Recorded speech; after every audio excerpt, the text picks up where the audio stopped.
Section 107 of the Copyright Act 1976, allowance is made for fair use for purposes such as criticism, comment, news reporting, teaching, scholarship, and research. Fair use is a use permitted by copyright statute that might otherwise be infringing. The views and opinions expressed in this video and on UME Radio YouTube channel are those of the host and or the guests and do not necessarily reflect the opinion of UME Radio YouTube channel.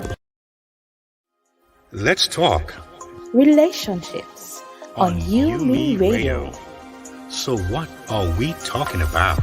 Marriage, dating, parenting, business, And love, emotions, sex. It's a conversation with me, Lady Misty, And DJ KTE. on everything from hot topics to taboos. Join us Mondays at 9 p.m. live on UME Radio. Follow us at Let's Talk Relationship Show on Facebook or on UME Radio on Instagram. Let's talk relationships, arguments for the grown. Get the UME Radio app to listen wherever you are. That is UME Radio. One word. UME Radio. Positive entertainment 24/7. Subscribe on YouTube and click the notification bell. Welcome all. We're back another Monday night, and this is LTR. Let's talk relationship. Woo! I'm feeling kind of good tonight. I haven't got my drinks on to the right side of me. Definitely. Tonight, don't worry, don't panic. It's just me doing my thing. Anyway, That's right, Keith. That is right. there you go. So, folks, tonight we're happy to have you here. And again, if you've been following LTR for the last number of weeks, maybe months, you'll find that a lot of what we talked about are inspired by the audience. You know, people writing letters, they have their situation that they want to address. So we are motivated by our audience and what they feel, what they want to talk about, and how we can affect their lives and those around the world. So tonight again we have a rather new face on the scene. We are missing Lady Misty tonight. You know, she's going through a season, and we pray for her. We love her, and when she's not here, it's like she's here somehow. We can feel her presence there. She interacts with us when she can. So we love you, Lady Misty. But we're so happy to have Trisha, our Lady Trisha, in the house tonight. Thank you, Keith. Yes, Definitely happy to be here. Yes, we're glad to have you. And I know that you're going to connect with the audience very well because you just have the kind of personality I wish I had. But anyway, it's all good. Yeah. Feeling choose tonight, Keith. I'm feeling good shoes. Yeah, so tonight we have a very interesting topic tonight. And the title tonight is Post-wedding blues. Oh Lord, I'll tell you, post-wedding blues, huh? That's so common these days. Yep, and it said no support after the wedding. You know, so I guess some people that's their experience, and it is real for many people in this world. So we're glad for those who are having strong marriages and they can attest to having a wonderful honeymoon and so on. But there are those of us who really have had a down spiral,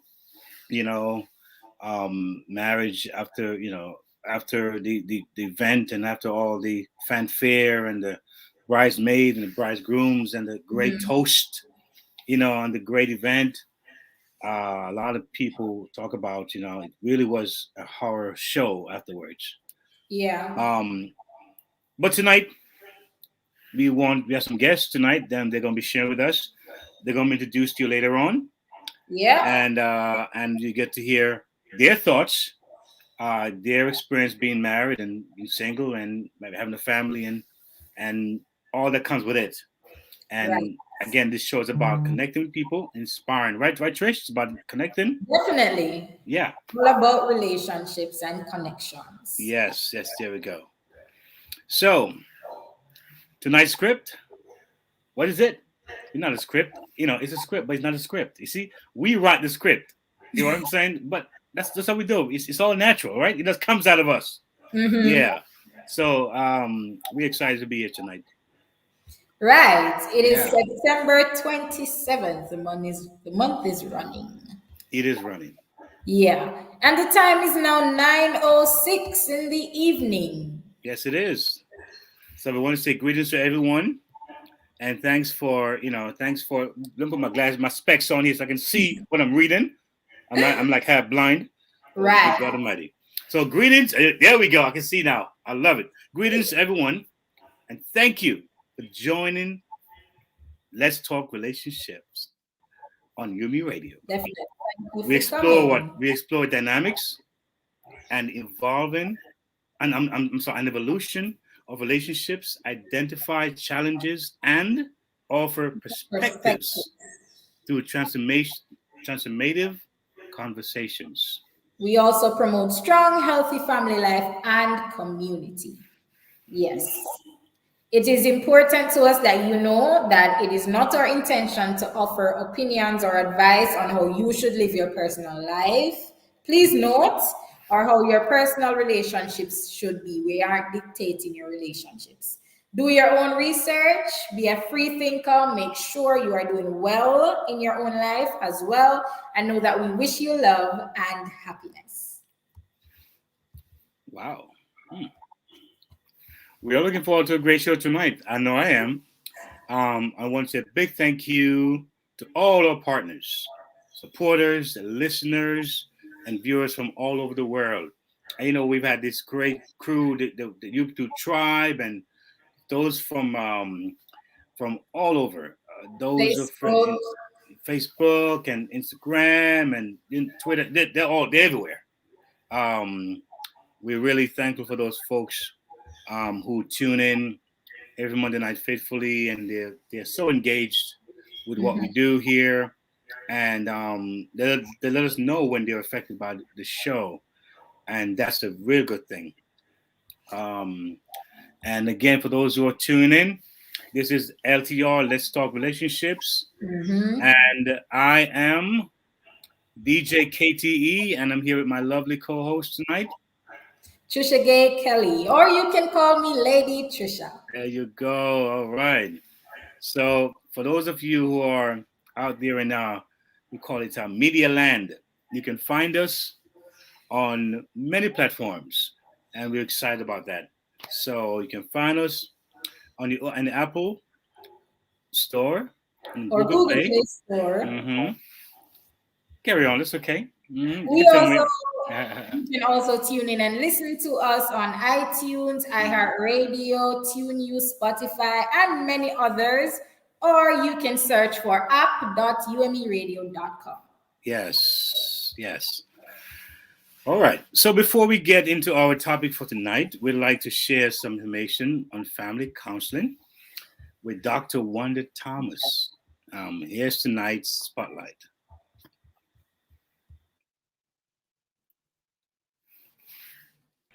Helping to make dreams become a reality. That is her mission.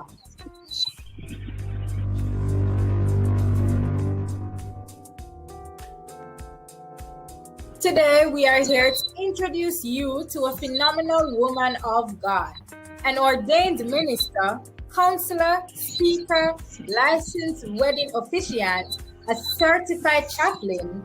She holds a doctorate in theology, master's in pastoral counseling and divinity, and a bachelor's in psychology, along with certifications in Christian counseling, mental health, adolescent behavior, and family counseling. So I'd like to speak to you a little about your work with families and couples. When I visited your website, greatwisdomunlimited.com, so that leads me to ask you, how important is family counseling and who should seek it? The importance of family counseling is very important. That should be priority, and I'm going to speak from just being being an Afro-American, Black African-American person, right? We out here, and I'm going to speak only in my small circle because I don't know what's going on in the rest of the world. But I know in my circle, my immediate family, my immediate friends, and the friends I've known over the years, they don't do counseling. That's just a fact. I can only speak from my small circle. They don't do counseling. And because I practice counseling now, this is what I stress to them. You need counseling. You need to seek someone who can be objective, someone you can vent, a speaking board, if you will. They will hear you with no bias, no prejudice behind it, because they don't know you. When you go to your friends and your family, they know you. They're going to give you their opinion. They're going to give you their advice. And if they are doing this, who are these folks? What's your life doing so good that I even should listen to you? And a lot of times, their life is not even, they're not even doing what they're advising. So be careful. Go to that stranger. And sit, because that's what we are. We're mediators. We see what the other person don't. We are on the outside looking in. Yeah, if someone is listening right now and they are thinking about getting premarital or family counseling, but they have doubts, what would you say to them? Well, again, I am a woman of God, and the Spirit leads me in everything that I do. And the beautiful thing about what I do, my counseling is based around the Bible. I can't do it, and neither can I. Don't care what your skill sets and how awesome you may think you are. It is the Spirit of God that covers it all for us all. I'm here to listen, be that listening board. Think, if you will, yell, scream. I may even give you a punching bag if we're in person. Punch the bag. Get it out. Now, once you get all of that out and clear the air and get all of that pollution out, now, how do you feel and where do we start? Indeed. So my final question is, how does someone book your services? Call me up. Go to my website. Send me an email. You can text me. You can call me. Wherever floats your boat. Everybody is into the device. You can contact Dr. Wanda Thomas at GREAT, and that's GR8 Wisdom Unlimited at yahoo.com. Great Wisdom Unlimited at yahoo.com. On LinkedIn, Facebook, Instagram, and at www.great, once again, GR8 wisdomunlimited.com.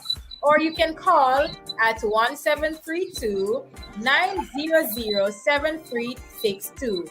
That's 1732-900-7362. Or email us at info@umeradio.com. Until next time, I'm Trisha Gay Kelly. Hey America, this is Chaplain Wanda Thomas. Listen to Wanda Road to Success with Great Wisdom Unlimited every Sunday at 1 p.m. Eastern Standard Time during the Gospel Connection on WNJRradio.com, America's hottest web radio experience.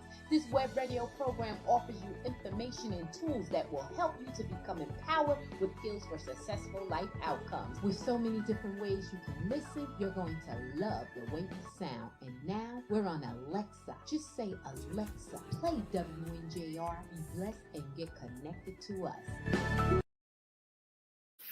Yes, Trisha, that's what we do here. We give a voice to individuals, man, because, this platform here is not just for us. It's how can we connect and bring the different gifts that we see in each other and let the world has it, because, we are facing a lot in this world.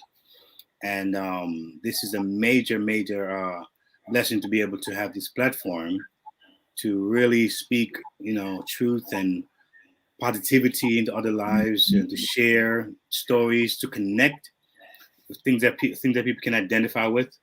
Yes. Because if we're going to empower people, then this really is a part of it, the groundwork, and let people know, listen, this is here, that is there, and you can seek help in different areas. So we're a company of networkers. So if you're watching, you know that you have an area, whether it's in counseling or whether it's in branding or whether it's in reaching young lives or older lives or whatever area, feel free to connect with us. Right. Yes, and we will definitely find a way to network together and give your voice some wings and touch the world, because at the end of the day, that's really what really matters, how we touch others. Right. And that is why, in giving others a voice, and our viewers and listeners, the topic that we are exploring tonight, as Keith had already said, is inspired by feedback that we received from one of our fans who is currently living in the UK. He asked for confidentiality, so we will not call his name, but we're calling him Paul for the sake of the show. Yeah. So please ignore the typos. We did not want to tamper with the comment itself. We want to bring it to you exactly as we received it. So post-wedding blues, there's no support after the wedding. This is what it reads. People were excited for the day and no one cared about the after. How we're living, are we happy, are we coping in the marriage? And when I reached out to some, they are like, they don't want to be involved. I reached out for help and I felt like I was weak, can't handle my own life. And plus kids come along, it gets harder. They make wedding the focal point and they do their best to make that day special. But having had the experience of marriage, I think the life in the marriage should be more important. That is where we need support, not to get involved or interfere, but to support and just be there to support, to listen. Listening is very important. I'm not talking about counseling. I am talking about both parties, family members, even just to sit and talk and reason about life. Both party, family side, sit with us, have casual conversations, moral support. Sometimes you just need relief, a place to unload. I never had that. It was difficult. That is what the listener from UK shared. Wow. Yeah. Pretty deep, Keith. Yeah, it is. Yeah. If I should put that in my own words, I could say after the cake and the juice and champagne finish, so did the support. It went as soon as the food went. How about you, Keith? How do you feel about this? It's interesting because I've heard both extremes. The ones who did well and they had support, but yes, Right. there are the ones who really, after the wedding, it's like you're on your own. Right. You're on your own, and sadly enough, many people before they got married didn't get counseling or good counseling, and of course, the stress was on the date itself, the event, and make Yes. sure that everyone showed up on time. Getting that big day ready. Yep, and the budget wasn't over, and remind all the guests to show up on time and to make sure that that things went well, which is really understandable. It's a day you want. It's a very special day, and the bride stands out that day. Right. The hair got to be done, the nails, the different things has to be in prim, tip-top shape stuff. And proper. Prim and proper, as they would say. And so we want to have this nice, smooth day, and many times it does go well. It does go smooth, and I've personally been at weddings before. We have seen the aftermath on the wedding, where almost fight broke out and things happened. Though, it was like, whoa, what happened here? Yeah, and really, really interesting things. So it is a case for many people. So it's worth looking at, and I admire this gentleman who decided to just write in and and just maybe get some perspective on it. Yeah, we want to thank him for writing as well, for seeking. Yeah. Here we don't make judgments, and again, we don't know the entire story, but we know that the reality is that we can offer suggestions and ideas and thoughts from the audience. I'm sure that can be helpful, and it's about, as he said in the letter, so find that support. Definitely. So yes, definitely admire that from him. All right, so we want to share with you an article courtesy of WashingtonPost.com. We'll share a bit of it with you now, and then we'll finish it later in our show. And it reads, first comes love, then comes marriage, then comes depression. Wait, that's not how it's supposed to go. Unfortunately, for some, that is how it goes. And while many newlyweds are blissed out, others are hit with the post-wedding blues, and it can be debilitating. When the wedding was over, I was in a lot of pain. Anna Chevelle Vreeland tells the blogger of her experience. Laura Stafford, who is a professor and director of Bowling Green State University School of Media and Communication, and Alison Scott Gordon, who is an associate professor in the University of Kentucky's Department of Communication, have conducted 2 studies on depression in newly married women. In a study of 28 women they conducted in 2016, nearly half of the participants indicated they felt let down or depressed after their wedding. That's not good. And some participants reported clinical levels of depression. In a 2018 study of 152 women, 12% reported feeling depressed after their wedding. I wonder why. Wow. And a bad wedding isn't to blame. In Scott Gordon and Stafford's first study, none of the blue brides linked their feelings of depression or letdown to the wedding itself. For even blue brides, the wedding appears to have lived up to their expectations. That's what they told the blogger. Still, Jocelyn Charnas, who is a psychologist in New York, who has been dubbed the wedding doctor, has found that almost everyone experiences some form of a letdown after the big day. Like any milestone we look forward to, a certain degree of difficult feelings, whether it's emptiness or loneliness or sadness, is not uncommon after the fact, she warns. Wow. So it's quite common for people to feel a little down after marriage. Honestly, I don't want that to happen with me. If I get married, I want to be happy. No sadness anywhere near my marriage, no sadness anywhere soon after my wedding day. No, I don't think I could manage the weight of all of that. But I wonder what happens though in the psyche, because it's just weird. Is it something where I think people, so it's like a finality that takes place, because it seems a bit mysterious, right? Because here you are dating someone for maybe 2, 3, 4, 5 years, and you've gone through the friendship, you've gone through knowing each other, probably each other's family. You know what I'm saying? You courted, you went to the pastor, you had friends encourage you, you felt everything was okay, right? Now you're married, and afterwards, like, what happened? It's like, it's kind of interesting how that happens. Yeah. Very interesting.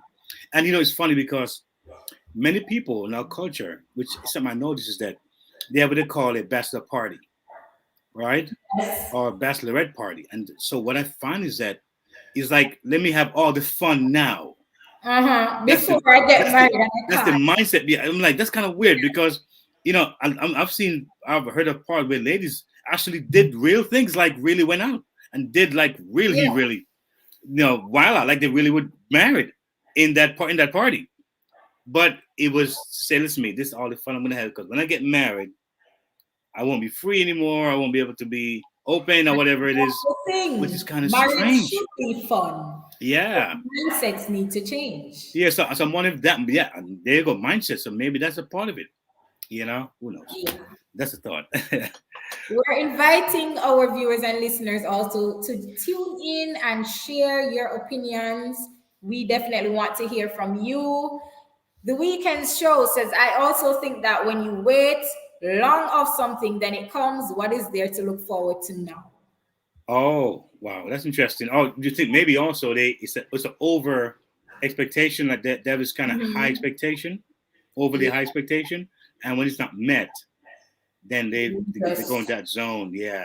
That could be another issue as well. I'm thinking. Also, did I marry the right person for real? But at this point, after you are married, it's the wrong time to be questioning if you have the right person. That Brownie says, I think it is the build-up. You are so excited, and then the excitement is over, and then what? What now? Yeah. What now? Yeah, you know what, you got a point, because the listener got a point, because I remember one incident in life. I really wanted to get this outfit. I mean, I might have been maybe 19, 20, and I was like, for weeks, I was like, gotta get this outfit. It's just so nice. It was like a matching shirt and pants, I'm like, I had to get that outfit. And I worked, and I got every penny I could find to finally build up to get that outfit. And when I got the outfit, I couldn't iron it. It wouldn't iron properly. I'm like, you got to be kidding me here. You got to be kidding me here. And when I wore it for the first time, I'm like, what was the excitement for? I'm like, what happened here, But I saw it in the window for weeks. I'm thinking, now looking back, I'm like, that's probably why no one bought it, because it was there for weeks. So when I finally got it, it was like, the excitement just didn't go anywhere. It was like, what happened here? So yeah, that's a great point the listener made there. Yeah, which is why we do recommend family counseling. As you would have heard Dr. Wanda Thomas recommending, family Yeah. counseling is important. Yeah, it Back is. to our comments. Oh, good night to you too, Clive. Clive Williams says good night. You and me radio is having fun over there. We can see that. Yes, we are. Yes, we are. Also said, can it be that looking forward to something sometimes is more exciting than the actual thing coming through? It is. It is. I Yeah. experienced that last week. I Uh-huh. wanted something so bad, and when I finally got it through, I was like, but I don't want it anymore. Oh, yeah. What? Uh-huh. Been there, done that. I'll tell you. Right. Right. Good night to you, Adina Doman. Good night to everyone. I hear a cry for help. Definitely. Yeah. There's definitely a cry. All right. With further ado, we have two special guests joining us tonight on the conversation and the special topic. And as we seek to empower you, our amazing audience, please welcome returning guests. Are they here? They are not in as yet. That's okay. It's fine. Yeah, we can keep it going. That's okay. They should be logging on soon. Hopefully they'll get to the these so-called technicalities, these Wi-Fi and stuff. Sometimes they could get in the way, but we keep the ball rolling because we are ballers. Right. And someone say Calling is crucial. someone say shot callers, right? That we shot. No, that's what we don't. You didn't tell me, Keith. I would have brought my shots. You know what? I'm so sorry. I promise you next time I'll remind you. Man, bring next yours. time you'll have to trust me. I'll bring my shots. I'm telling you, I'll tell you. But seriousness though, it's a very serious topic because it said that how many marriages fail, over 60% of marriages fail, which is very, very high. Over 60% of marriage ends in divorce.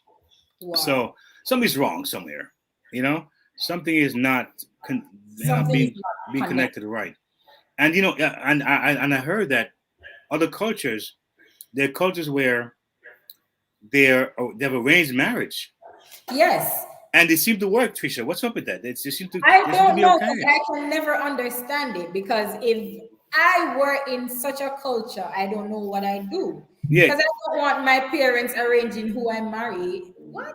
I want to have a connection with that person. I want to be genuine about marriage. I want to marry the person I love and would have grown with and dated. I don't want you to just come up and tell me to marry this person. Yeah, but it seemed like it works though, because people can fall in love with it over time. Because if you think about it, right? Think about it, Trisha. We have a system where we get to choose, right, our own partner and feel what we feel, but it doesn't work. So I mean, don't you want what works? I think people resort to arranged marriages. Yeah, I mean that's it seemed to work, and they're happier than the ones who probably have picked their own thing, their own spouse. Disagree. I beg to disagree. Oh, you disagree? I hear you.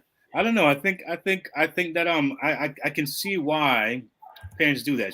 Because I think especially the black folks. Well, in my opinion, we get married a lot on just emotions and on feelings, and not purpose so much, or not I would say not in a very strategic way, right? Where they think of family legacy and they think of that's the future way of thinking of things. It's just about now. How do I feel now? And I think that's how a lot of us get married. But that thing wears off because you have in marriage you have connection. Yes. You have what they call the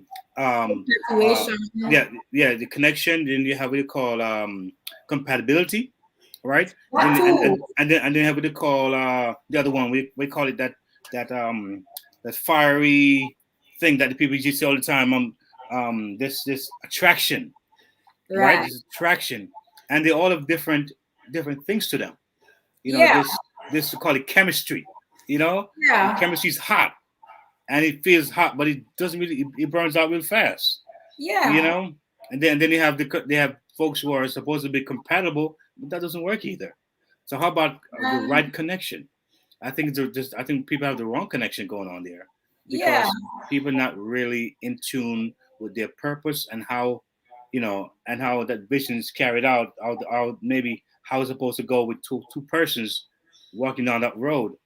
At times, So and I think you have people who get married for needs, and as soon yeah, as the need is met, then that's yeah, where disinterest comes in to play. yes, and of course, there's not to get the famous word that people always have in their minds, that I don't want to fornicate, or I don't want to get married out of have sex out of wedlock. So the sex become the goal, but I want to have it in the marriage setting. So that becomes too highlighted. And then now you don't look at the other areas that need to be looked at. Then you get married, and all of Yeah. a sudden, then it's like all hell sick or break loose, and that's not cool. Right. Yeah, other guests here. Yeah, as yet, No, other they guests. aren't. They Mhm. aren't. But we are inviting on our producer, as she's going to tell us about the conversation that she had with the gentleman who would have sent in Mhm. his statement. Okay. Hi, how are you? Hey, thank you for We're coming in. good. Thank you for joining. It's my pleasure to be here. Really, really good conversation. Hello? Yes, go, Oh, go we're ahead. hearing. We're hearing. Share with us what you have. What would you like to share?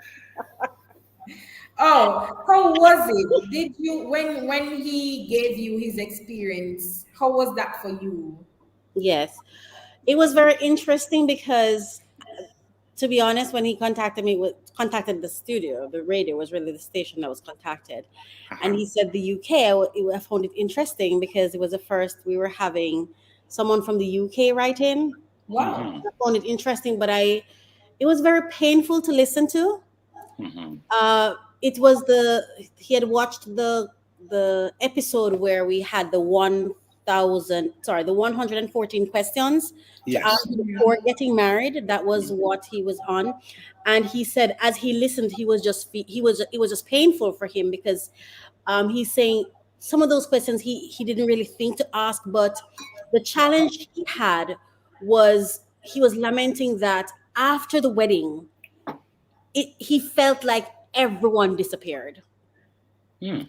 He said he felt like the wedding happened, it was 150 people, and he kept stressing 150 people. And then after the No wedding, one after the right, wedding. 150, everyone just 150, huh? disappeared. Right.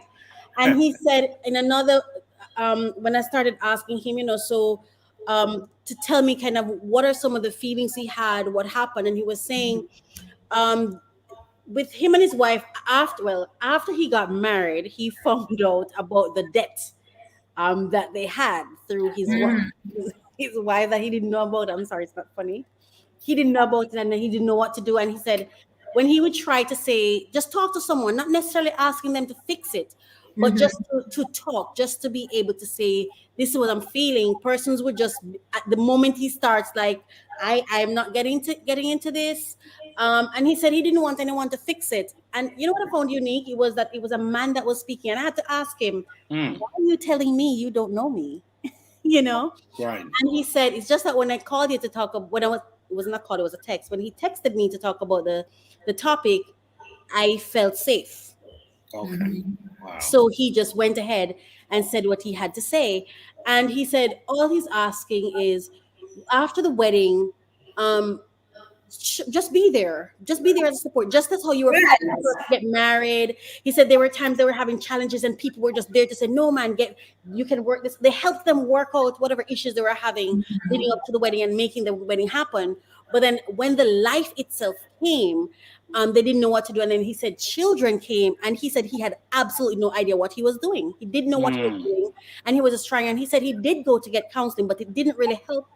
He Mm. had the concept, but then when he felt like he just needed to know that I'm not alone. He needed community, Mhm. right? He needed community, and he said also what happened was one of the cases where his wife's mother Mhm. started being sad because she felt like she was losing her daughter, and Wow. then he became the villain in that story because she felt as though he took her daughter away. Wow. Those are even things that perhaps we don't even think about. And even when they're doing the counseling, maybe the family members are not in the room to even understand that. Exactly. Another issue that he had was that he said there was tension between two families because of things that happened at the wedding. And because of the tension, he couldn't even go to his side of the family either, because he said they were so upset that they couldn't even hear him long enough to hear what he had to say to even support and help them. And so talking to him, it was I could feel his pain. And they were married for between 10 and 12 years, and they've been divorced for about the same amount or some more than 5 years. They've been divorced, and it still sounded so current when he spoke. Wow.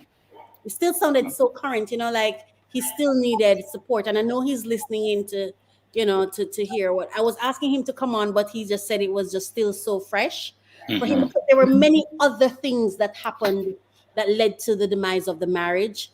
And he wasn't ready to talk about those things, and he didn't give me permission to talk about those things. So, but I do hope one day he comes on to talk about it, because it was very interesting. And I think, and I'm going to say this, and then I think even me, I'm guilty of ignoring the man. I'm guilty of ignoring the male in the relationship, because sometimes there's so much, even in the article when we're producing it, I'm putting this article that I was searching to get a male's voice, but I couldn't get a man's voice. So even this research was talking mostly about the woman. That's why I'm here. Hands raised. So that was my experience, and I think your guests are coming in now. So, but that was the experience.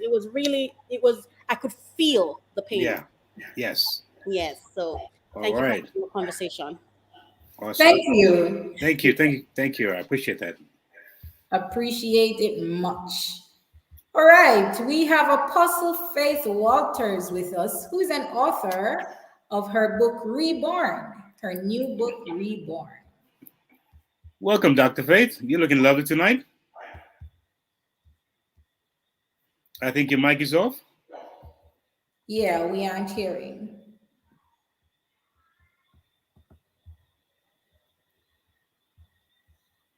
It seems she's having some technical issues. Can you hear me on the cell phone? I can hear you now. There we go. Okay, let me take it off. Let me take it off.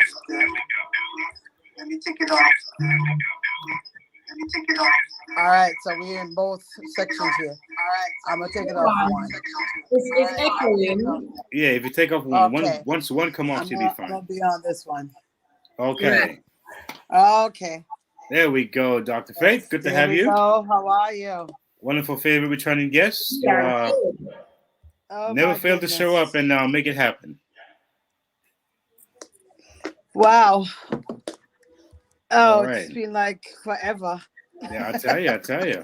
I know you just kind of just moving and all that good stuff and repacking and readjusting, and here you are like a whole brand new person, a whole brand new place. Now look at you. The smile looks new, the glass looks new, the wall looks new. You're like a whole new person there. My goodness.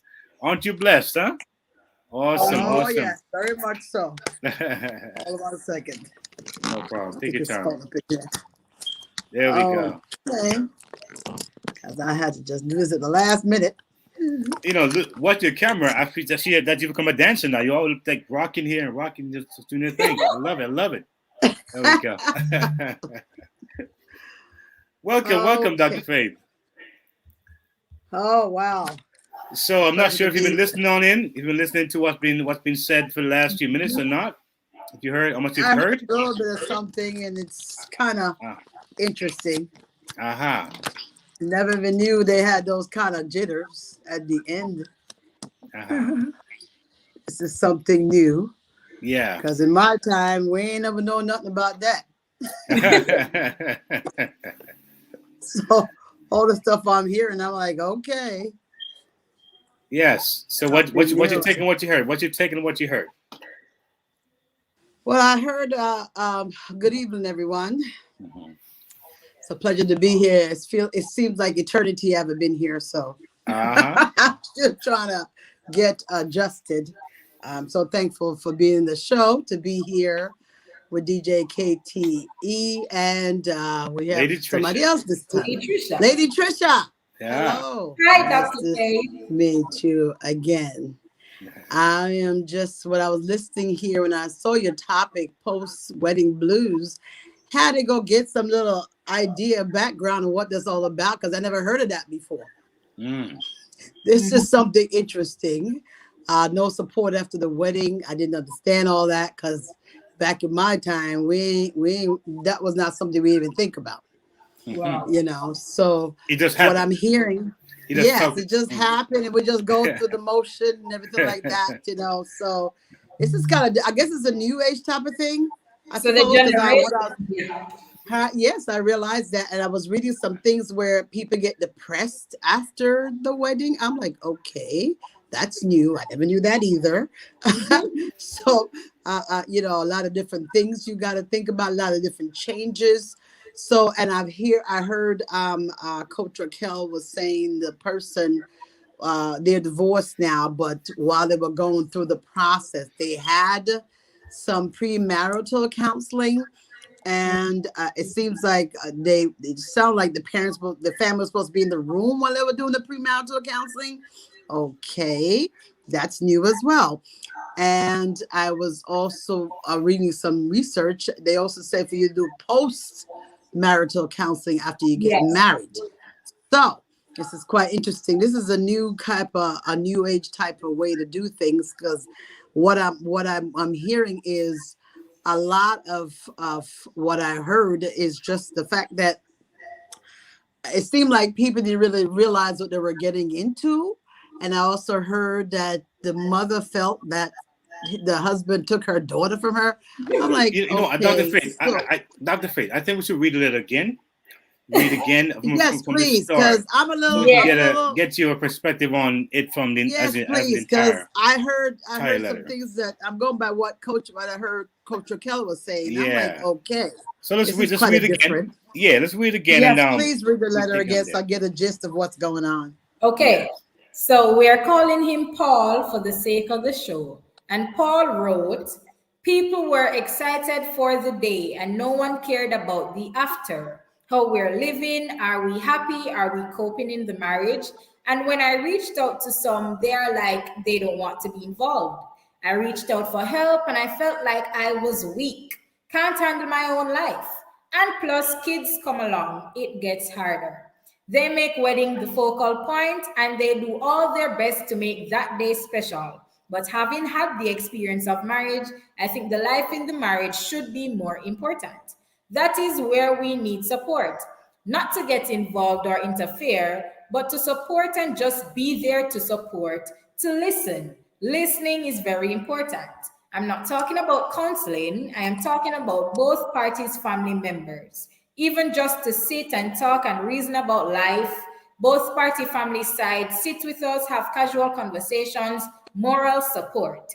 Sometimes you just need relief, a place to unload. I never had that. It was difficult. That is what Paul wrote. So that's the letter pretty much, Dr. Faith. That's a whole lot right there. Now, I have some questions that came to mind. How long did they date? How long did they know each other? Did he know much about her? I mean, I'm listening to the letter, but it's like he's bringing in the other parties, the family members. And what about him and his spouse interacting? You know, I wasn't hearing a lot about that too much. So unless I'm not hearing correctly, it didn't sound like he was interacting a lot with his spouse.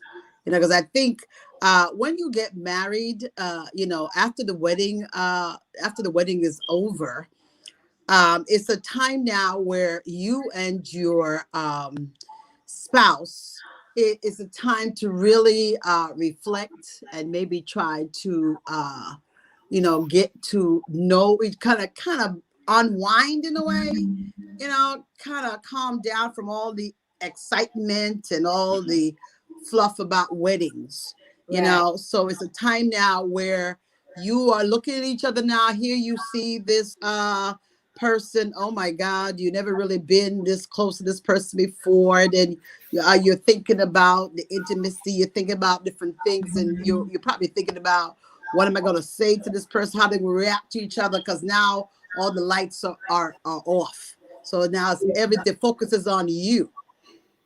So at this juncture, I don't see where the family should be involved in him and his wife into the intimacy, into the communication level. It should be just between the two of them.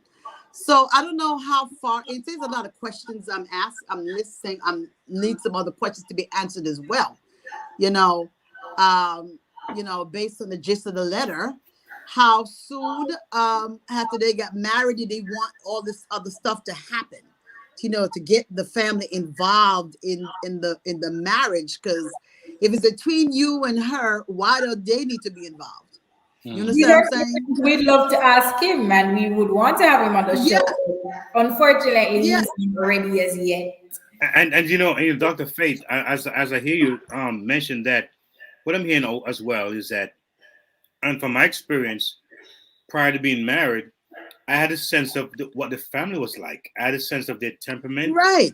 So right. I knew that. So even though there might have been some little bumps and stuff there, I knew I was marrying the person. Not exactly. Mom and dad in this. Directly, I was mom and lady. Exactly. So when I got married, I was expecting a hunky-doriness or some kind of festivity with everyone, because I knew the temperature of it before. Sometimes it does get better. Sometimes it does get well, because sometimes when you're married, it's very tense. This new family, Uncle Joe don't like Aunt Sue from 10 years ago, and his brother had an issue with that cousin 5 years ago, and who knows what happened in the past that we don't even know about. So now you're getting married and there's tension. And sometimes after the wedding, it may kind of calm down or ease down. Sometimes it doesn't. So he's saying something, but it's not a lot to go on. But what I'm hearing, what I'm listening to say, is pain. It's pain and connectivity that's not there. So I would like to ask him some question, like, what was it like before you got married? Yes. What was it like? Yes. But we also know when you get married to a person, you marry in their families as well. Yeah. Okay. We already know, you know, that's part of the process too, but you got to put them aside and you got to make that connection between you and that spouse, because you got to be with that spouse the rest of your life if that's what you plan to be. Okay. So you got to get to know each other a little bit more deeper, because they always say that people, you don't always show who you are until after the curtains are down. Well, that's true. Okay. That's when you see the real person. Because they say to know me is to live with me. Okay. Yeah. So, you know, if he gets the chance to, open up the communication, if you have all these questions about each other, and then the part where it talked about, what does the mother come in to say that she thought he took away her daughter? That don't make any sense. Because you knew your daughter was going to be married. Exactly. So I don't know. Now, I think most people, he mentioned that 150 people was at the wedding. It was quite a bit, right? But I think in our culture, when I know anyway, that no matter how many people is at a wedding, when it's over, it's the bride and groom. They're gonna do their thing. Give them a space. Don't leave them alone. Don't. So I'm not sure how long after that was the issue. Was the issue did the issue happen right away? Yes. Because if it happened right away, most people are not expecting that to happen right away. You just got married, honeymoon, have a good time. Maybe down the road, maybe there may be some issue there. So it's a lot of unanswered question here. But I'm gonna ask the coach Raquel to kind of come on, because there's something that she was saying that I wanted to kind of emphasize on, because she had some direct contact with the text. So she did. Okay. If you can maybe give us some perspective on what we might be missing here, or maybe add something to what we I'm going to try my best to stick with what he said. Yes. And in this, I'm only here as a producer, not as Coach Raquel, because I'm not his coach. Just for clarification, to make sure when he's listening, I delivered his communication well. So we aired a show that was 114 conversation starters for couples, right? And this person reached out to us because I guess he felt he had something to say. and he was speaking about when he got married. He was married, by the way, for between 10 to 12 years. Okay, So I heard that it's part. not necessarily that it happened immediately. But what my understanding of his lamentation was, where did the 150 people go? Right. When we were planning the wedding, we had so much support. This one wanted to help us with that. That one wanted to help us with that. But when real life hit, where do we go? Right? Where do we go? For me personally, I've always thought of a very small wedding, and the reason is because I only want people there who, should we hit hard road, these are the people who would come and say, hey, remember I was here, I saw how you loved each other, we're here for you. I guess the question for me, because when the reason I thought this topic, when he sent that message, the reason I thought it was worth a show is that it's easy to make connections, but to build a relationship, a life, a community, a family unit. They say it takes a village to raise a child. What does it take to raise a family? I think community, right? I mean, I can speak from the longest relationship I think I've ever had is business relationships. I know. Well, I have people who I've known for a long time, but I'm talking about close, committed, I'm here, you're here, in each other's face, I can't run away relationship. That's what I'm talking about, because that's I think what marriage is. I've never had it. I've been single. So if I'm at work and I'm unhappy, I can just leave you and go home.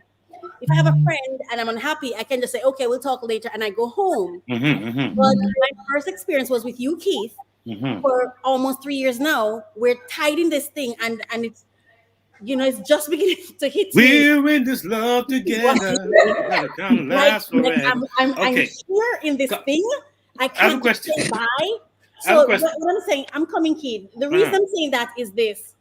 I have realized how important community is. If you recall, Keith, at one point in time, I had to call one of my friends to say, hey, come listen to both of us talk, because we're having a communication gap, remember?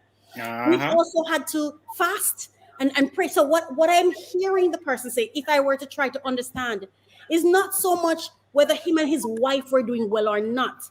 It was, the support was so great. Yes. I think it hit him like, wow, they were so there, because it sounds to me like, even he never said he was having, I don't remember him saying he was necessarily having doubt in the relationship, but when I listened to him speak, it's like, even if he was having doubt, the way people rallied around them, it was like, we can do this, And then it happened, and people just could not show up.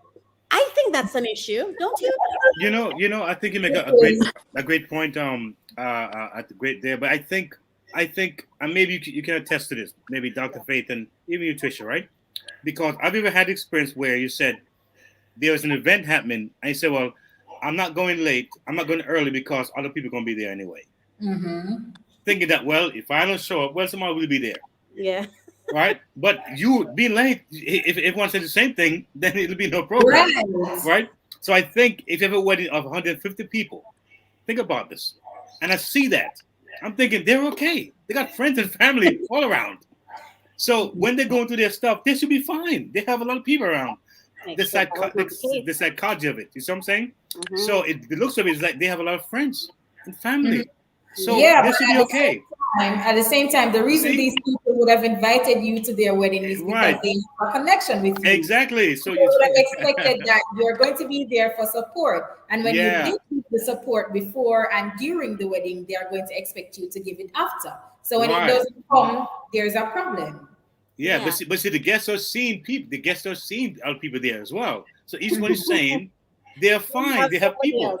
They know somebody. You mean they have a lot of people at the wedding, so they should be okay. If I don't reach out to them, what's the problem? They have a family and friends and everyone. Yeah. Do you get the point? It's almost like it's a weird thing. That one is going to show up, and that I can only speak from. I think it hit me because I understood from my own experience, just from that limited experience where.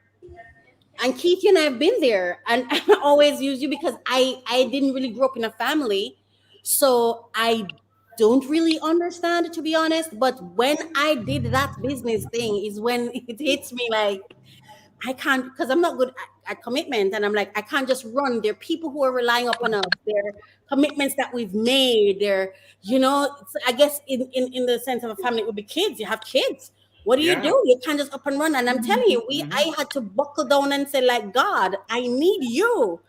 God is why I'm here. But I get it, because there are times when I feel like I would have called up every single pastor I know to talk to me. Okay. Because I felt like, what did I get myself into? And it's not that you're not seeing results. I understood what he was saying. And to be honest with you, I think what shocked me was it was a man that was talking. And for the life of me, I couldn't even understand why he was talking to me, why he felt safe talking to me. I didn't quite get that. But I felt the pain when he spoke. Oh wow! Yeah, Dr. Faith, as you listen to this lady, young lady speak about this situation here. Did you forget my name? You were married. You were married. Did you forget my name? Well, I said young lady. I said young lady, right? I said young lady. Still trying to wrap my head around his. Okay. I said young lady. But Dr. Faith, what do you think about the fact that, because you're married, and I heard you said earlier that it sounded strange to you when you heard about, wedding blues, because to me I see that happen all the time in my lifetime. After weddings, I seen blues. So why did it seem strange to you? I wasn't aware of that, because I know, in our time, once the guests go home, that's it. We just got to start functioning in us and start trying to connect to us. We wasn't thinking about those guests trying to get involved in our relationship. If something happens, if you hit the hard road, who do we talk to? If you are a child of God, you talk to the Lord. You're supposed to interact with each other. That's why I'm still trying to wrap my head around. I took some notes. I'm still trying to wrap my head around. You talk 150 guests. What does the guest got to do with you and your wife? Hello. Forget about the guests. Okay. You and your wife need to interact and get intimate and do what you got to do as a couple. Make some changes. Start planning certain things. This is what you do. The guests ain't got nothing to do with this now. And if you come into a snag in the road, there are people there. Of course, if, like I said, your first, as I heard Raquel said it, that you go to the Lord, you talk to the Lord. How you help me to deal with the situation, and have the Lord help you, maybe guide you to a counselor or guide you to somebody. You're not going to get your family members involved, because if you get your family members involved, some of these family members, they take sides. And you don't want that to happen, because you don't want to get it complicated than what it is already. So the less family members are in your relationship, is the better off it is. Because I had one of my relatives very, very meddlesome in it, wow. And it didn't really help at all. You know what I mean? And I wish sometime they would just butt out, and allow us. Get out of my marriage. Yes, wow. So I don't understand why he's so up in the air about 150 guests. Where do they go? If you hit a hard road, he need a community to be involved. It sounds to me that he didn't get to that connection with his wife, or he didn't even understand what he was getting into, or was it real? Is it she, the person he must be married to? Did he have those conversations with the Lord? Things. There's a lot of things that come to my mind for him to concern himself about the guests and about the people that came, and they all dispersed. Everybody going to their own places, minding their own business. It's for you now to interact with your spouse and get to know each other, and get to build build a marriage, build a relationship, where it will grow and build, so that's what I'm talking about. So I don't know how, I hope I answered in some way, but as with the information I got, so it's different. It's somewhat different, because it is.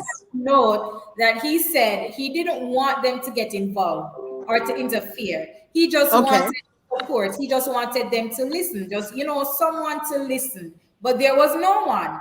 So I think he was just saying before the marriage, he had all these people running around helping with everything. But as soon as the wedding went, they went. But I'm thinking that's what they do. But I'm thinking, that's what yeah, they do. I'm thinking That's too what they also, do. right? Yeah, I think so. Although That's what too, they do. to add to Dr. Faith, is that I think also what a person do with helping is very different opposed to counseling or giving advice or even being in a personal space. Counsel. He mentioned it. He said he didn't want counseling. Right. He So just wanted a listening because they ear. already went to counseling. Yes. Right. He My just wanted question a is, listening ear. I think my question is then, what's the purpose of a wedding? Sorry.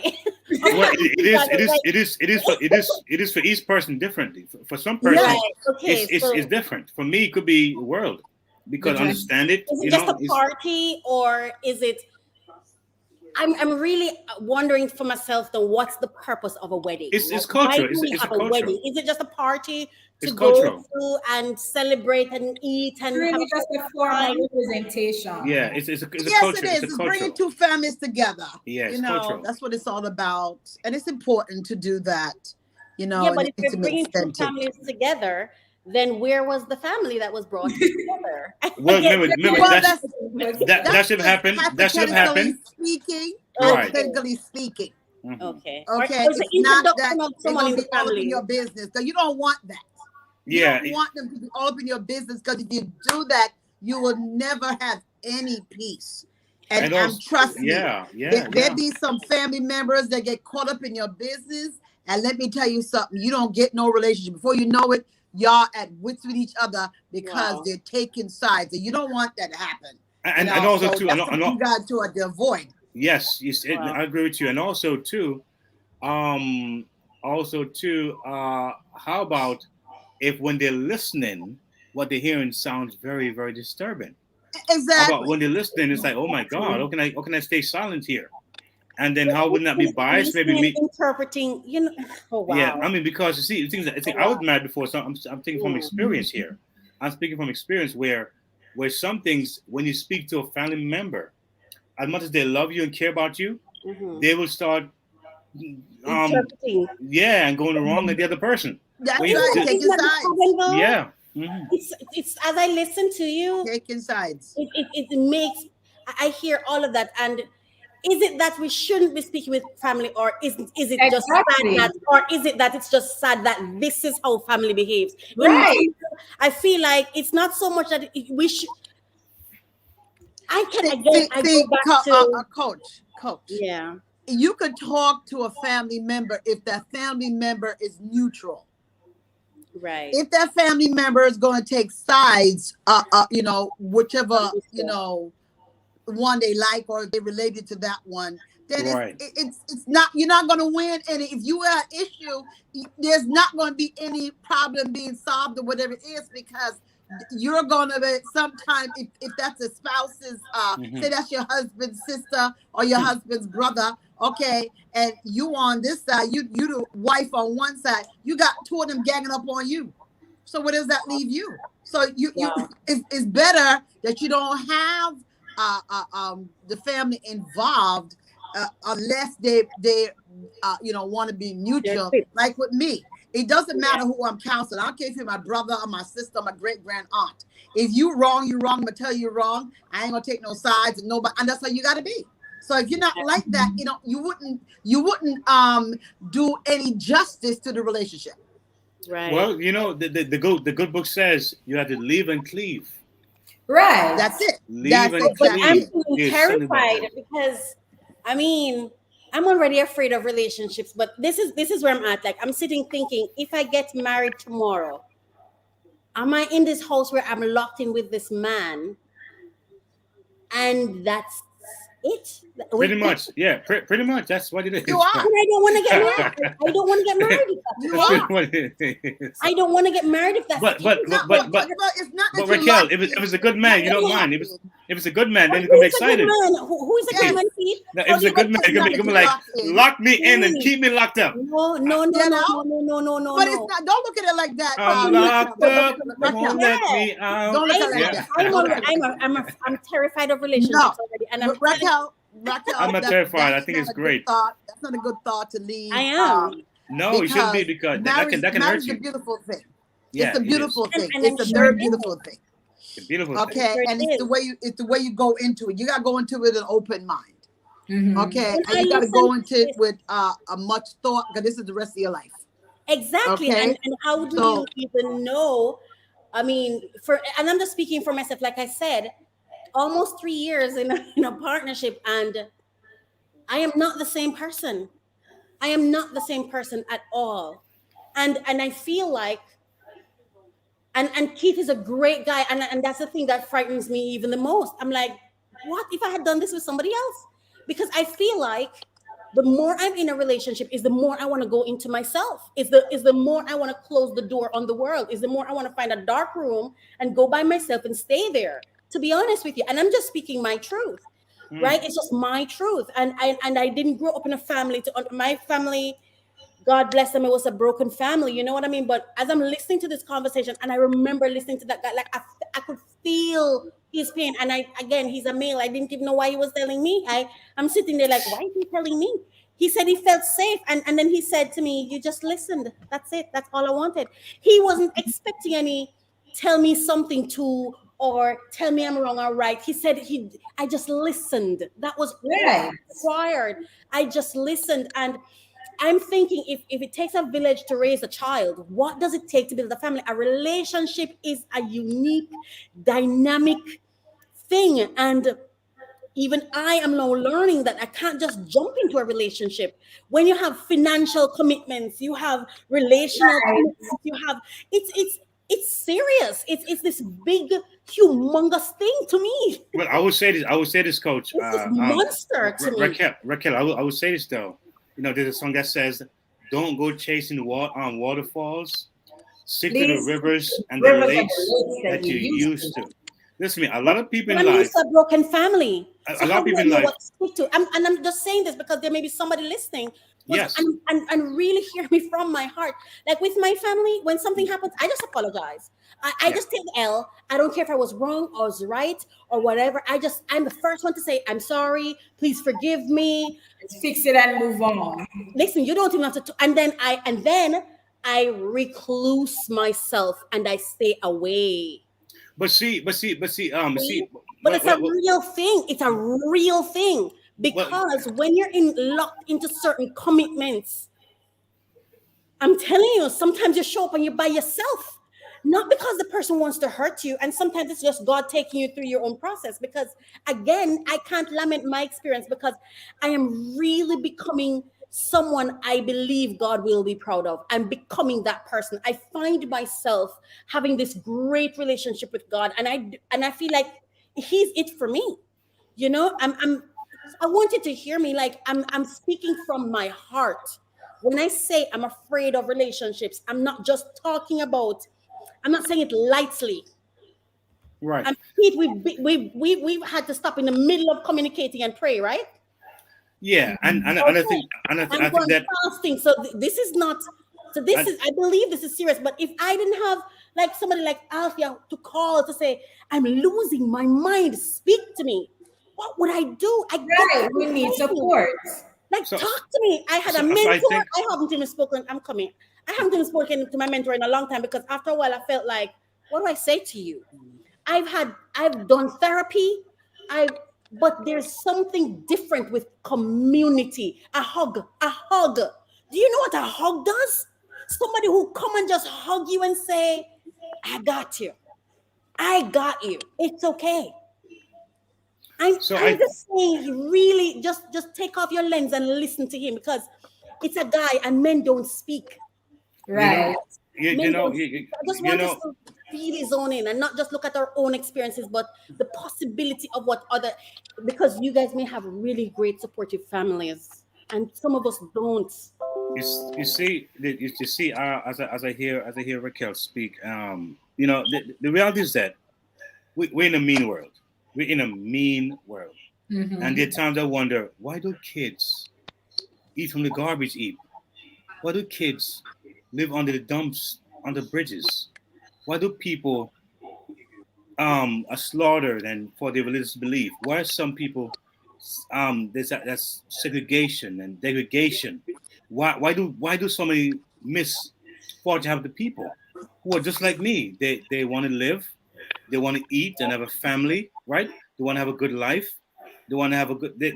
Someone called me last night saying that, can you help me sponsor somebody from another country? They're running for their lives, right? A phone call last night saying, can you do something? Help me to get my individual, because they're in dire need. And so as I hear the story, it's important that we empathize, but at the same time, that's why we have a God who, when no one is there. So what do I offer you? I can give you a hug. I can say, brother, your God he loves you. I can say he got your back. He gonna if you trust him, he'll be with you. He will help you through the situation. I can offer something. I'm gonna have your address to write your letter, or a number to call you, but I can offer prayer. I can a word of comfort to your situation. That's how we connected as human beings. There are different parts of us that God uses as human beings to touch each other in different ways. It may be a hug. It may be just to even discuss, even your topic now being discussed. Maybe somebody's been helped because of your situation. Right. Just the fact that you're going through that experience and we are talking about it. Yeah. Somebody said, wow, you know what? Man, you know, that brother reached out. Maybe I can reach out too. So you're still connected. You're still touching somebody's life. Every situation that happens, somebody can be blessed, can be used for a positive and effective cause. We're about empowering lives here. So your story speaks volume to us. That's why I admire you for reaching out and say, hey, here's my story. What can you say about it? And we appreciate you for that. Different perspectives too, because when I hear Apostle Faith speak, I'm like, and she said, I've never heard of that. I've never seen it that way. You kind of also get paradigm shift where you're like, am I seeing it the wrong way? So all of it, I believe, is important for perspective and stuff. And on the way to finding God, on the way to finding God can be a lot of chaos. That good support can really help. You know, I guess at the end of it, what I'm hearing here asking, what my question is from all of it is community important? Is support important to a marriage, to a couple, or definitely it's you're doing this, or if I listen closely, I'm hearing the 150 came, but that doesn't mean that those are your inner circle. There's this thing that we do in coaching when we talk about You're right. As I listen to Apostle Faith, that's what I'm hearing. Yes. There it is. There it is. As I listen to you, that's what I'm hearing, Apostle Faith. There you hear. Your circle of influence, your circle of control, your community. You have to intentionally select those who are your community. There you go. That's it. That's it. What I'm getting from what you were saying. Right. That's because you know, Apostle Faith would have said your family can meddle into your business, but she also they may not be. When you marry someone, you're marrying their family. And so there may be people within that circle who can help you, and you know who to reach out to. That's if they're neutral as well. If they can help you, if they're going to be neutral in helping you, then they could be productive in supporting you if they're neutral. If they're not going to be neutral, it's not going to help the relationship. And remember, many marriages, when someone get married, half of the guests is the mom invite or the sisters invite, not your invite. Like, I don't know who that person is, but they're there. Yes, got people at my wedding. I saw some people in my wedding pictures. I didn't know who they were. I knew who they were. So that's another point too, DJ KTE. That's another point. Yeah. You know, so you can't really, and it's, you know, it's only people who have people who are married or have some experience about marriage to really instruct you on if you ever come to a snag in the road. You can't just have anybody talk to you, because sometimes you have people who are single and who don't have even been around married folks or whatever it is, and they sometimes give you wrong information. Oh, girl, you know, I told that man was so good anyway. You know, all that kind of, you know, yes, child, I done told you already, but you ain't listen. You don't want to go and marry him. You know, so these are things, you don't need to hear these things when you come to a snag in the road. You don't want to hear those negativity, because that's not going to help your situation to build and to grow and to expand. And if you're looking for continuity, you're looking for longevity, you're looking for a cohesiveness, you're looking for a friendship, you're looking for love, you know, and be one with that person, those kind of arguments, those kind of conversations is not going to help to build what you're trying to get to. You know what I mean? So it's always imperative to always seek out positive role models. You know, people who've been married for 5. Sometimes you got to look at marriages and see how much they're into each other, because not everybody I notice. I've seen a lot of people are married but not really into each other. You know, so you got to do your own observations as well. You know, and that's how you're able to understand, okay, if I get to a snag in the road, I know I can ask this couple, because they look like they're in a loving, monogamous relationship, and they look like they're really intimate with each other. They really look like, you know, the man looks like he really cares for her. Because you will see them in public, they may be holding hands, they look at each other. You know, you observe these type of things. You know what I mean? They're sitting in church and they sit very close. You know, almost on top of each other. So these are even things you look at. Yeah, you look at these things and say, wow, because I've seen couples where I could tell ain't nothing going on, because the husband over there and she over there. Like, nothing going on with the rent. Exactly. You know, and they just go separate cars. You know, I'm like, what is this? You know, where's the feeling? I can tell they ain't fucking the junction either. I can tell that. I can tell that. I can tell ain't nothing going on in the bedroom. Nothing going on with the rent. Oh, you know, ain't nothing going on. You know, so I can tell, and I know that to myself. These are not people that you will look at as role models, because over time, some people, when you're married for 20 and 30 years, some people seem like they get so used to each other that they don't feel the need to be doing certain things with each other anymore, you know, which is so weird. You know what I mean? Then I meet this other couple. She told me they're in, a husband and her in their 70s, and they're still going at it. But you know, it's and she was proud to say that too. You know, and she was so proud of herself, and she talked about it. And she said, "Yeah, my husband may be hurting sometimes, but he's still going at it. There you go. Whether he wants it, I give it to him. You know, know, good God, so these are people that are in love with each other.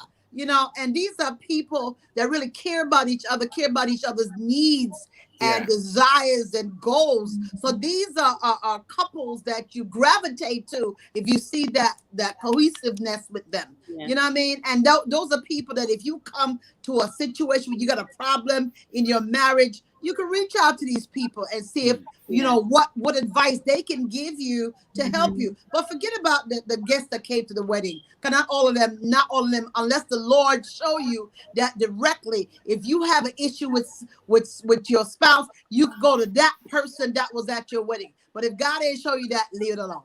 As a matter of fact, you know what? Great point. One thing I'm gonna say about Raquel that I admire for the last 2 years, and she's got me to think about this even more intently and more seriously, is that there's something called forward thinking, and thinking and living in the past, thinking in the past, or getting stuck in the past. Conversation in time. Many of us, we get stuck in the past when life is so big in front of us. There's so much potential and so much different ways to change and rewire and reconnect and adjust and make life exciting and bigger. And oftentimes we get stuck in the past. One thing I would say as I hear this story and I hear certain things is that when it comes to moving on, and my experience is that I sat down and think, Pete, what did you do? What could you have done differently? What did you say? How did you think? How do you approach it? Do a real self-evaluation, because the future is waiting for you to say, come on, I got you. It can be better, bigger, brighter. So I think I you know, if I can encourage this gentleman here in any kind of way, is that there's so much ahead of you, right? That can be glorious. But I think just a note, he's not there anymore. Right. But he may come back and watch. You may come back and watch. He Yeah, you may come back and watch. Yes. Yeah, you may come back and watch. But right. I'm saying he's going to be watching it. But if I may say, yeah, now he found confidence, I guess. As I listen to Apostle Faith, this is what I'm hearing, and I think I connected it in business, so I'm connecting it now in relationships. In business, I think it was TD Jakes that said, you have confidence. There are 3 different types of friends. You have confidence, comrades, and is it acquaintance and something else, right? You then have to decide from early. And if I were to speak to a young couple, like he was 27, she was 5 years older. If I was to speak to him at 27, I'd say, learn who your confidants are, learn who your comrades are, and learn the different categories of friends you're supposed to have, because maybe that's where he missed it. Because now he said where he found support or information or knowledge years later was in the Indian community where he worked with them. And he said he saw this old couple, they were together for over 30 odd years, and he started asking them, like, how did you do it? Like, and he said no, everywhere he goes and he sees older couples, he would ask them, like, how are you doing it and stuff. So he has now learned, and it's from that, he said, he started thinking, why wasn't anybody there for us then? Because he's seeing in that community where those people who showed up are the people who fight for you. He's saying, in my community, what happened? And then I guess that the question would be is, who's your community? Yes. Because I do think there's something to say about, for me personally, if I'm going to sit down and think 150 persons come to eat and I cannot come to you, why are you here? That's all I'm saying. For me, I'd be like, why are you here? And so perhaps it requires us to really stop and think, when we invest, I'm going business now. When we invest in these events, what do we get out of them? Is there any ROI on this investment? Or for some persons, it might just be a party.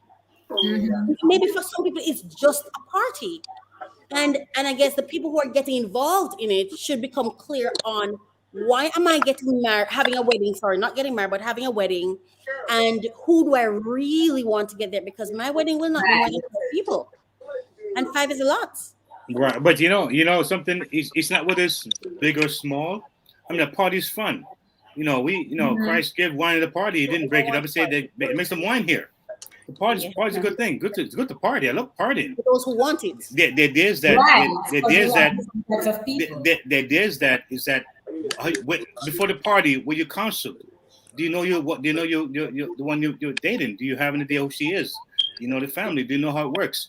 So a lot of people, they go in there ignorantly and they focus on the wrong thing, and that's where the issue is. But because I would add to that, don't, as I listen to Apostle again, one of the things I heard her say is, instead of going to regular people with your problems, find a counselor.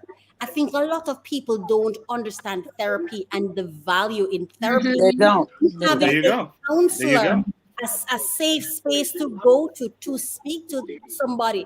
So yes, you did pre-wedding counseling, but why did it end there? What was the purpose of the pre-wedding counseling for you? Whatever the purpose was, did it end at the wedding?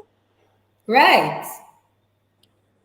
Well, if it's good counseling, they will know it doesn't end at the wedding. If it's good counseling, that's right. Know that.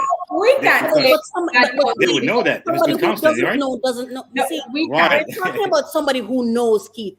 What about the person who doesn't know? Well, that's the reason why I say earlier that go backtrack and see what might have happened.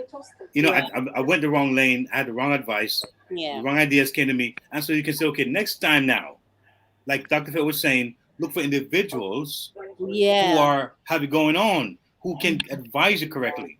Because sometimes we focus on the pain that we feel, but not why the pain happened. If I'm going 90 miles per hour on the highway and I crash, most likely I'm gonna get really hurt because the speed I was going at. No, probably didn't realize the speed I was going at. The car was very comfortable, and I was like, oh my God, we're going 90 miles per hour. So the idea is that backtracking and seeing that also can help individuals on a personal level to introspect and do a self-evaluation. Say, you know what? I see where I missed it. I didn't understand. I made some decisions. And now I know better. Like you said, you got some answers, you had some questions. in our community. He's a wiser man. He's a better man, and that's a good thing. And that's the idea that at some point in life, you sometimes arrive to a good end, despite of what you're going through, and what you've gone through can help somebody else who might be going through or is going through something. So then we are recommending post-marital counseling as well to our audience. Yes. And he did a good thing. Even right now, writing that letter, a thought came to me. Mm-hmm. Even writing that letter that he sent to the station. Yes. That's a powerful thing. That's him reaching out. Yes. That's him trying to get an understanding, get a perspective of what happened. You know, hearing other people's thoughts and ideas on it is helping him to even process even more. And it's unfortunate that the marriage ended after 12 years. I don't know the details as to why it ended. Because if his focus is worrying about the guests, if that was the part of it, why, I don't know. It wasn't. Yes, I'm just saying, the way he was emphasizing that. I don't think that's the reason why, but I'm saying if he was emphasizing so much. So it sounds like to me, they had a lot of snags in the road, but didn't know the proper people to go to. Just like when he talked about the Indian couple that was married for years, and their culture is they involve in each other. They all up in there involve each other's business. It's culture. Okay, it's a culture thing. Okay, but not every culture that can do like that Indian culture can't. Okay, because I know for West Indian, Jamaican people, we like to be meddlesome. We like to be he say, she say. Oh, you know what that one said about her? Yes, sir. Yes, sir. Me say over this, I'm gonna do this, I'm gonna do that. Miss Team over there saying no, and they start all the different things and they bring these things to the wife and vice versa, and they cause problems. You know what I mean? So you got to be really careful in who people who you associate with. Your circle has to change. Even you were single at one point and you're married now, so your circle has to be different. You can't be with your single girlfriends anymore. Okay, so you got single guy friends anymore. You gotta associate with people. People, even people who've been married before and respect marriage, because some people, they're been divorced and they're still bitter. So they don't respect boundaries in relationships with, people. You know what I mean? And so that's another issue too. So, so it's just, to me, it sounds like it needs a lot of open communication. As I saw Lady J put a comment here that it takes commitment. We need balance as well in a relationship, and the key is communication. Okay. It says marriage is beautiful. And what does she say here? I'm trying to read it. Marriage take commitment. Marriage is beautiful and it needs balance. Okay. I saw that. And it says marriage take commitment, communication, sacrifice, and love. And those are key ingredients, Lady J, in working on a relationship. But you see, two of you got to come to that level, because when you come as a married person, you are now one. According to the word of God, you are one. You made two people who became one because you stand before God, stand before family and friends, that you made this vow to be with each other through thick and thin, through rich and poor, sickness and health. Love and to cherish the debt do you part. But some of us, we somehow forget that part of it, and understanding that there's a whole lot. Some of us forget the marriage vows and to really why we came to this place in the first place. So you really got to try to know enough about your spouse, know enough about each other, and why did you get together in the first place? What is it that brought you together? What was the spark that made you connect to her or him or she to him? Stuff like that. So those are things you should reflect on in a relationship if you really had that closeness before. And friendship is also important. So if you are friends from before, and if you get to little a little snag in the road of relationship, you rely on that friendship. Go back to it, and say, this is my friend. This is what, so these are things that you can do to help to push your relationship along, but you got to think about another thing too. I realized in relationships, sometimes people, they forget that is they move from, instead of, they got to move from I to we.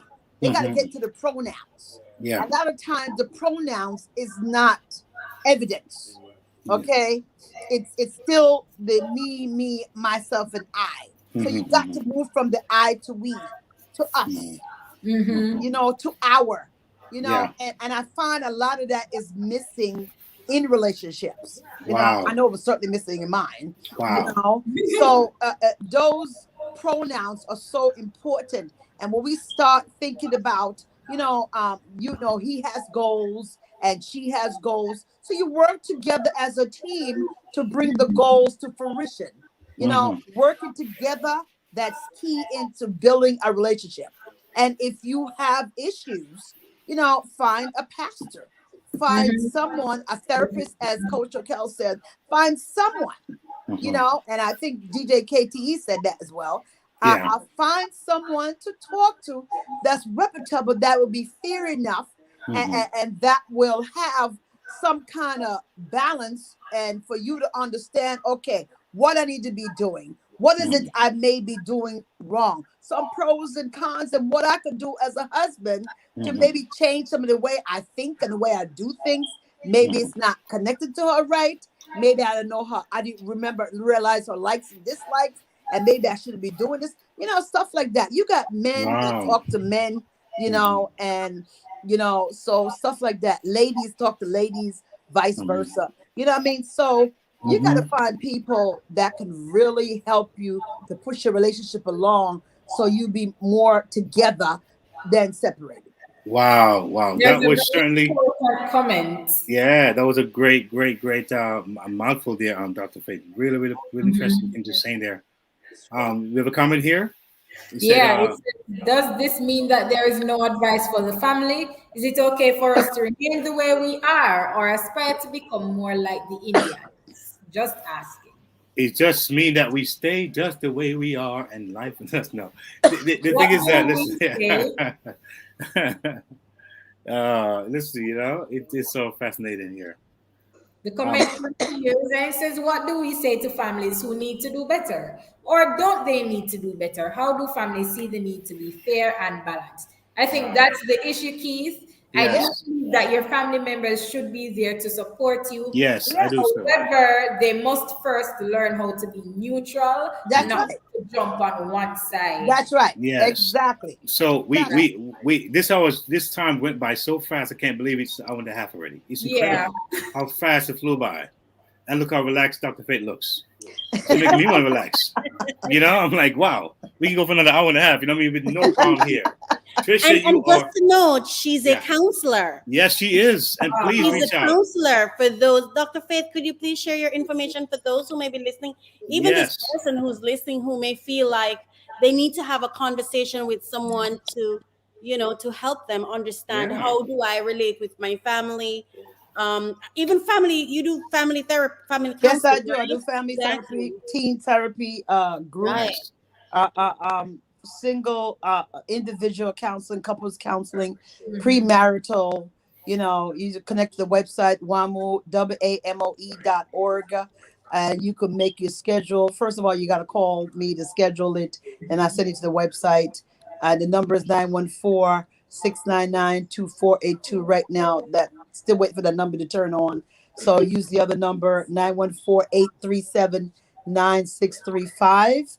And, connect. If you really want someone to talk to, I'm very open and honest. And I utilize the Holy Spirit in my counseling sessions. As the Holy Spirit speaks to me, want to share a word with you, that comes as well as part of the counseling process. So the Holy Spirit is with us as I'm counseling you. So it's not really all about me. And I listen to you, and I try to give, as much support, because as a therapist, we're not really counselors. We're empowering you to greatness. That's what we do as therapists. Awesome. We empower people.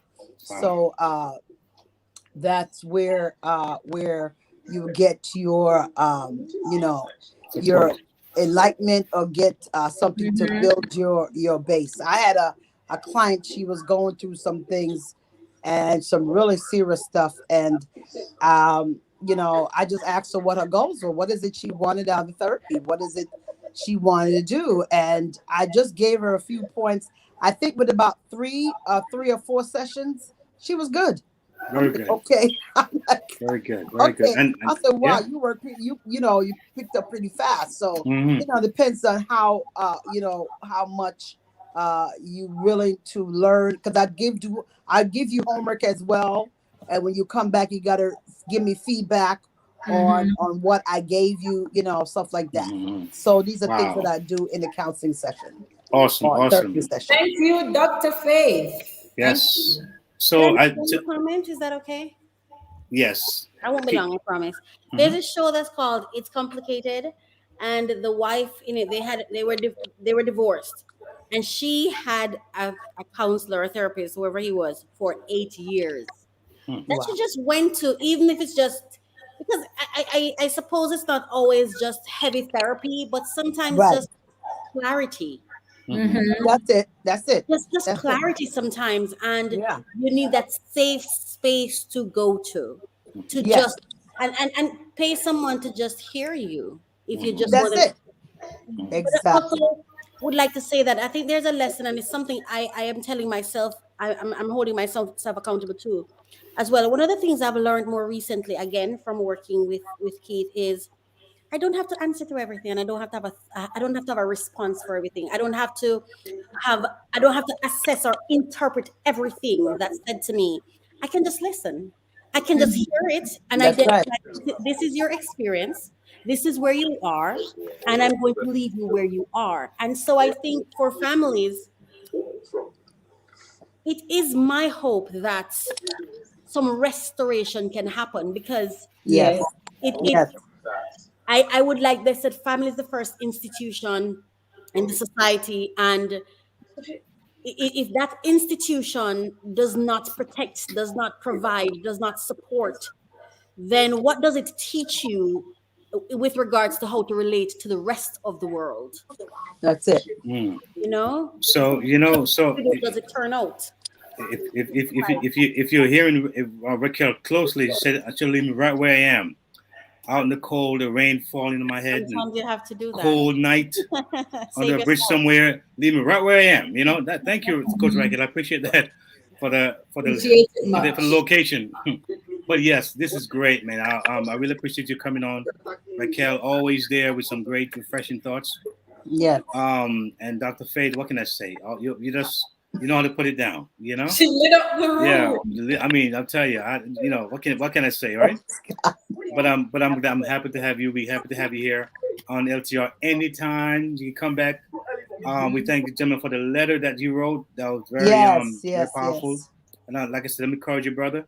I'm sure this show has touched some of the lives that was probably needed.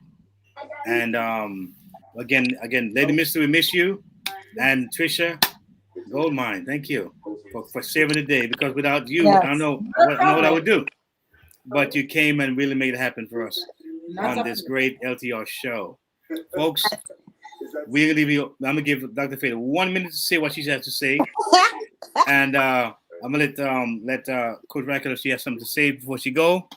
Just 1 minute, and we can close out. Real good. Well, I heard Coach Raquel said she's not sure about marriage and things like that, what to expect, But what came to mind, and I want to share with the audience, I had one of my mentors, a minister, once shared with me that for you to get that person in your life, according to Habakkuk 2, verse 2 to 4 says, write the vision, make it plain.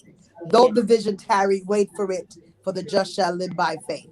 So what that clearly means is to sit down and design the type of person you desire in your life.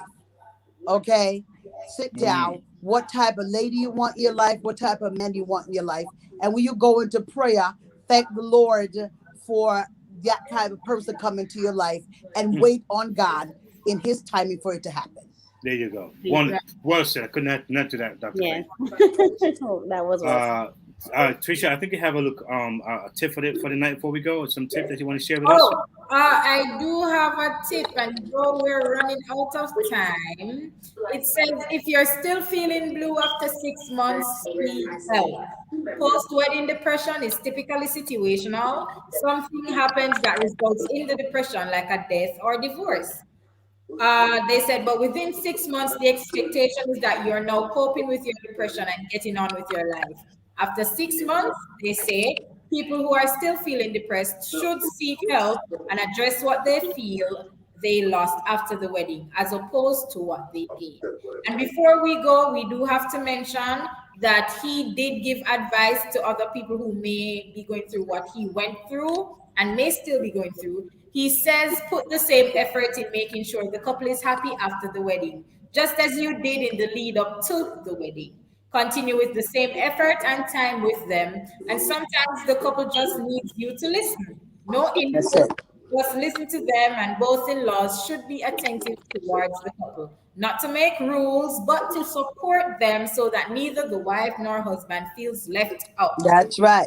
Once the couple is married, put all negative emotions and disagreements aside. Make your disappointment less important. And if you feel like you are losing the person, have a conversation. Don't blame it on their spouse. Yes. Right. I love it. Yes. And last but not least, joke of the day. I would have listened to you, but it's a talk show. But God bless you, brother. It's all going to be well. It's fine, Paul. We're here for you. Thank you, Paul. All right. Thank you. Pray Thank all you, is Coach well. Raquel, and everyone. God touch him. Pleasure. YouTube Tribe and all those listening on Human Radio, thank you. And see you next Monday, same place, same time. Yeah. And let's talk relationships. Goodbye. Let's talk Relationships on You Me Radio. So what are we talking about? Marriage, dating, parenting, business, and love, emotions, sex. It's a conversation with me, Lady Misty, and DJ KTE on everything from hot topics to taboos. Join us Mondays at 9 p.m. live on UME Radio. Follow us at Let's Talk Relationship Show on Facebook or on Yumi Radio on Instagram. Let's talk relationships. Arguments for the grown. Get the Yumi Radio app to listen wherever you are. That is UME Radio. One word. UME Radio. Positive entertainment 24/7. Subscribe on YouTube and click the notification bell.